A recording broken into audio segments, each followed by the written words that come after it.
हम सभी को जिज्ञासा होती है कि नॉर्मल डिलीवरी होती कैसे है। तो आज हम जानेंगे इस प्रक्रिया के बारे में हर जरूरी बात। नमस्कार, मैं doctor Preeti Chaudhary, practising gynaecologist since last 16 years और आपकी health care taker. Normal delivery यानी कि सामान्य प्रसव एक ऐसी प्रक्रिया है जिसमें गर्भवती महिला को बिना किसी सर्जिकल इंटरवेंशन के बच्चे को जन्म देना होता है। और इसीलिए नॉर्मल डिलीवरी के लिए हमारी मम्मा का मेंटली और फिजिकली स्ट्रांग होना बेहद जरूरी है। आमतौर पर नॉर्मल डिलीवरी की प्रक्रिया 4 स्टेजेस में विभाजित की गई है, तो इन्हें हम बारी बारी देखेंगे। इसमें जो स्टेज 1 है, इसे भी 2 स्टेजेस में विभाजित किया गया है, लेटेंट फेज ऑफ लेबर और एक्टिव फेज ऑफ लेबर। तो पहले देखते हैं कि लेटेंट फेज ऑफ लेबर में क्या होता है। इसमें गर्भाशय की मांसपेशियां सिकुड़ने लगती हैं, मतलब यूटेराइन कॉन्ट्रैक्शंस शुरू हो जाते हैं, जो 5 से 10 मिनट के अंतराल में होते हैं, रुक रुक कर होते हैं। और ये कॉन्ट्रैक्शंस 20 से 30 सेकंड्स तक ही रहते हैं और तभी हमारे पेशेंट्स को दर्द भी महसूस होता है। और इन्हीं कॉन्ट्रैक्शंस के साथ बच्चेदानी का मुंह धीरे धीरे खुलने लगता है, जिसे हम सर्वाइकल डायलेटेशन बोलते हैं। और उसके साथ ही धीरे धीरे बच्चा भी नीचे आने लगता है। यहाँ पर मैं आपको एक बात बता दूं कि जो दर्द होता है डिलीवरी के समय, वो रुक रुक के होता है। तो जब जब यूट्रस कॉन्ट्रैक्ट होता है तब तब दर्द रहता है और बीच में दर्द नहीं रहता।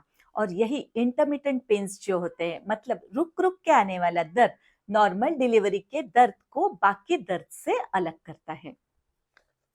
ये जो लेटेंट फेज ऑफ लेबर है, ये 12 से 14 घंटे तक चल सकती है, लेकिन ये समय गर्भवती महिला की उम्र, स्वास्थ्य और उसके पहले के प्रसव के अनुभव पर भी निर्भर करता है।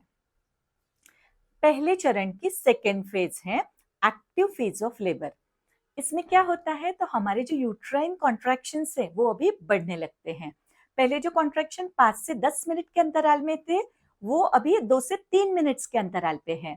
और एक जो कॉन्ट्रैक्शन पहले कम टाइम के लिए था, वो अभी 40 से 45 सेकेंड्स तक मेंटेन रहता है। इसमें सर्वाइकल डायलेटेशन, मतलब बच्चेदानी का मुंह खुलना तेजी से होता है और बच्चा बाहर निकलने की तैयारी में आ जाता है। अब आते हैं सेकेंड स्टेज ऑफ लेबर। इस चरण की शुरुआत में गर्भाशय का मुंह पूरी तरह से खुल जाता है।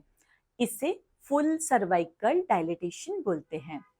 और इस चरण की समाप्ति बच्चे के बाहर निकलने से ही होती है। इस चरण में दर्द अधिक बढ़ जाता है, पेशेंट बेयर डाउन करने लगती है और बच्चे का जो सिर है वो पेरिनियम पर आ जाता है, जिसे हम क्राउनिंग कहते हैं। और ये वही समय है जब एपिजियोटॉमी दी जाती है। एपिजियोटॉमी के बारे में हम जानेंगे अगले वीडियो में। फिर पेशेंट को अच्छे से बेयर डाउन के लिए सपोर्ट करने के बाद और पेरिनियल सपोर्ट देकर धीरे धीरे बच्चा बाहर आ जाता है। पहले बच्चे का सिर आता है, फिर कंधे आते हैं और फिर पैर आते हैं। फिर हम बच्चे को एक ट्रे में लेकर बच्चे की नाल कट करते हैं और बच्चे को प्लासेंटा से अलग कर देते हैं और उसे पेडियाट्रिशियन को सौंप देते हैं। ये चरण सामान्यतः 1 से 2 घंटे तक चलता है। फिर है थर्ड स्टेज ऑफ लेबर। इसे प्लासेंटल स्टेज भी बोला जाता है। इसमें प्लासेंटा गर्भाशय से अलग होने लगता है और अचानक से गश ऑफ ब्लड आना और कॉर्ड की लंबाई बड़े समान लगना, ये प्लासेंटल सेपरेशन के संकेत होते हैं, जहां धीरे धीरे फंडल मसाज देकर प्लासेंटा को निकाला जाता है। ये स्टेज आधे घंटे तक चल सकती है। फिर होता है फोर्थ स्टेज ऑफ लेबर। इसमें पेशेंट को ऑब्जर्व किया जाता है और इसीलिए इसे स्टेज ऑफ ऑब्जर्वेशन भी बोला जाता है। इसमें पेशेंट को लेबर रूम में लिटा कर रखते हैं, सपोर्टिव मैनेजमेंट देते हैं और पेशेंट को ब्लीडिंग के लिए ऑब्जर्व करते हैं। ये स्टेज 1 घंटे तक चलती है और अंत में हमारी मम्मा और बच्चे को वार्ड में शिफ्ट कर दिया जाता है।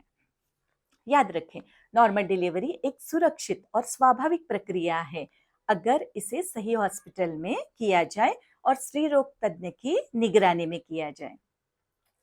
मुझे सुनने के लिए बहुत-बहुत धन्यवाद। मैं कल फिर आऊँगी ऐसी इंटरेस्टिंग वीडियो लेकर। कुछ प्रश्न है कमेंट्स में ज़रूर पूछें। This is doctor Preeti signing off.